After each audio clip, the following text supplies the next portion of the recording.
Ini malam takbiran, teman-teman. Ya. Hidup bagaimana nih?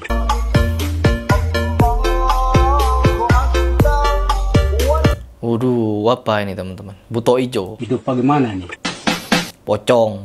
Apa tidak ada nasihat dulu dari para ustadz? Saya bisa jamin mereka ini bukan orang Wahabi. Apa ini? Kemana ini para ulamanya? Kemana para ulamanya kok tidak menghentikan kegiatan-kegiatan yang tercela seperti ini? Tercela ini bikin patung, ini pocong. Setiap akhir hayat dari seorang muslim pasti dibungkus dengan kain kafan seperti ini. Sama mereka dibikin hantu-hantuan. Syariat Islam dibikin hantu sama mereka. Larangan ibarat perintah bagi mereka. Dikerjakan semuanya. Na'udzubillah min dzalik. Setiap tahun, setiap momen, setiap apapun mereka itu punya agenda, pasti mengadakan sesuatu yang bertentangan. Larangan ibarat perintah bagi mereka. Dikerjakan semuanya. Dan ini pasti bukan orang-orang Salafi Wahabi. Ya, bukan Wahabi lah orang yang seperti ini. Tetapi orang-orang yang selalu melawan dan membenci dakwah-dakwah Salafi. Banyak sekali yang mereka lakukan itu teman-teman. Tetapi bukan untuk sesuatu yang mendekatkan diri kepada Allah, tapi semakin jauh. Mereka merasa kalau dirinya semakin dekat kepada Allah, tetapi semakin melanggar perintah dari Rasulullah. Saya kasih contoh beberapa. Ini perkara yang simple, yaitu ketika Rasulullah SAW memerintahkan kita untuk memelihara jenggot, merapikan kumis. Mereka sebaliknya, menyukur jenggot, lalu menebalkan kumis. Apa ini?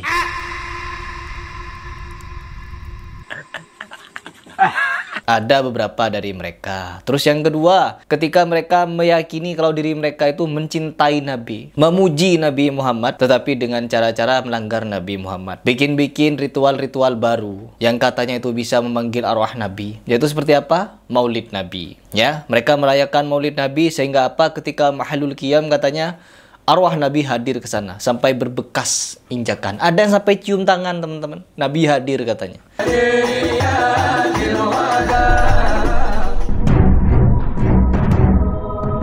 Ada satu majelis gak percaya, masa Nabi hadir beneran? Gak percaya, bikin majelis di tengah-tengahnya ditutup dikasih pasir. Kemudian setelah dibacakan maulid dibuka, ternyata pasirnya banyak injikan kaki, dan itu injikan kaki dari Rasul Shallallahu Alaihi Wasallam bersama keluarganya, sahabatnya, dan orang-orang saleh.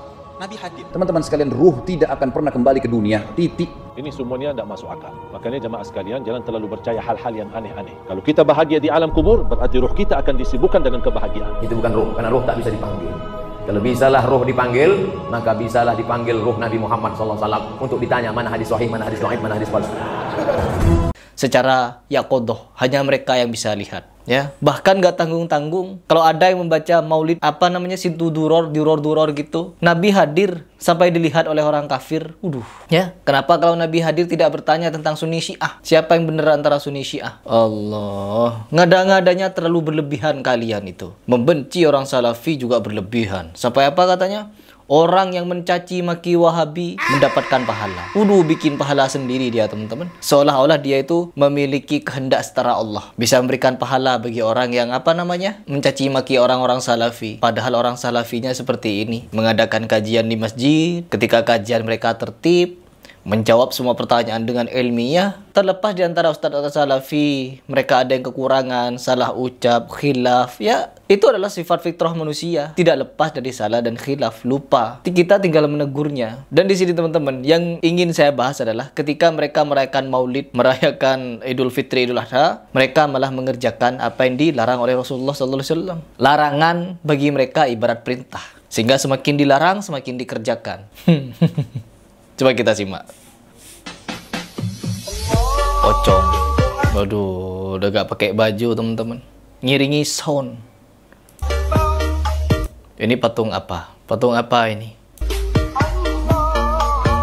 Ya Allah. Bikin macan-macanan teman-teman. Macan putih. Ya Allah. Banteng diarak teman-teman. Ya Allah. Ini apa lagi nih? Godzilla apa ini? Godzilla apa ini? Atau apa? Ular. Ular teman-teman. Ular tapi punya dada, punya tangan, berekor. Ular naga apa ular apa ini?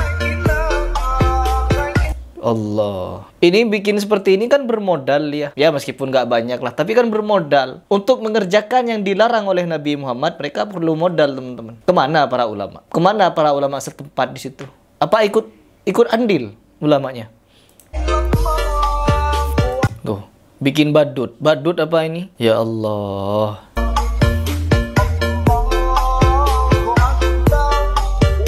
Waduh, apa ini teman-teman? Buto ijo. Buto ijo. Buto ijo teman-teman. Pocong. Apa tidak ada nasihat dulu dari para ustadz? Saya bisa jamin mereka ini bukan orang Wahabi. Pokoknya yang berani melanggar larangan dari Nabi Muhammad hanya orang-orang yang seperti ini. Nggak tahu ini seperti apa. Pokoknya ini bukan Wahabi, bukan Muhammadiyah, bukan Al-Irsyad. Kemana ini para ulamanya? Kemana para ulamanya kok tidak menghentikan kegiatan-kegiatan yang tercela seperti ini? Tercela ini bikin patung, ini pocong. Setiap akhir hayat dari seorang muslim pasti dibungkus dengan kain kafan seperti ini. Sama mereka dibikin hantu-hantuan. Syariat Islam dibikin hantu sama mereka. Dikira pocong itu hantu. Syariat Islam dibikin ngeri mereka ya. Bahkan ada satu video di mana ketika mereka arak-arakan, yang diarak bukan patung, tetapi musik DJ. Ya, coba kita lihat nih. Tuh, ini malam takbiran teman-teman. Ya Allah. Tuh lihat, berbondong-bondong mereka naik arak-arakan. Truk ya, truk itu ya. Ya. Allah. Roboh. Allahu Akbar. Roboh. Ya, joget-joget mereka jingkrak malam takbiran. Bukan bertakbir mereka teman-teman, bermusik. Ya, mereka ini bukan bertakbir kepada Allah Subhanahu wa taala, tapi bermusik. Na'udzubillah. Dan seperti ini marak di Indonesia. Ketika kita mereaction kegiatan-kegiatan mereka, ketika kita mengedukasi kegiatan seperti ini itu tidak benar, tidak boleh dikerjakan, mereka akan berkomentar teman-teman. Kalau tidak begitu bagaimana cara meramaikan malam takbiran? Pasti ada yang seperti itu. Kalau seperti ini bagaimana kita mau mengajak orang? Seolah-olah tidak ada cara untuk mendakwahkan Islam. Allahu Akbar. Nabi Muhammad SAW bagaimana dulu mendakwahkan Islam sampai seperti ini sekarang? Tanpa melakukan kegiatan seperti ini. Arak-arakan patung. Miris teman-teman. Yang dimana banyak pelakunya adalah seorang muslim. Allahu Akbar. Gak tahu mau komentar apa. Ya. Nggak tahu. Mereka yang berbuat seperti ini pasti yang salah Wahabi. Mereka yang melakukan tindakan-tindakan brutal seperti ini, mereka mengakui diri mereka ini bertakbir katanya, meramaikan malam takbiran dengan cara-cara yang tercela seperti ini. Ketika dikomentari, pasti teriakan mereka adalah Wahabi. Sama seperti Mama Gufron. Ketika dikomentari, ketika tidak dipercayai kengibulannya, teriak Wahabi yang tidak percaya.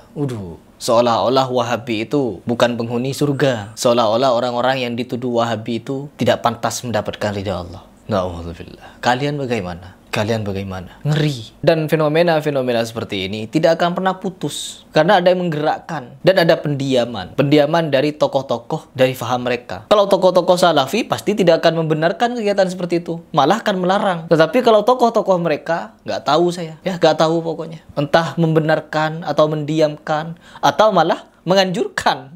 Nggak tahu saya. Nggak mau ikut campur. Tanggung jawab masing-masing. Kita hanya ingin mengedukasi mungkin orang yang belum kena faham seperti mereka. Agar apa? Agar terhindar. Agar bisa memilah dan memilih. Bagaimana cara beragama mereka nanti. Mau mengikuti yang jingkrakan seperti itu, joget-joget sampai rubuh, joget-joget pakai patung, atau ikut kajian yang ada di dalam masjid, khidmat, tertib, menghindari kegiatan-kegiatan yang tercela, apalagi pergi ke kubur-kubur, minta hajat kepada ahli kubur. Ya, begitulah teman-teman.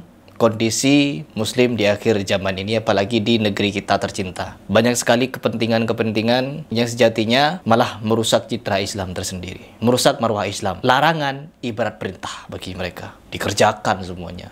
Na'udzubillah min dzalik.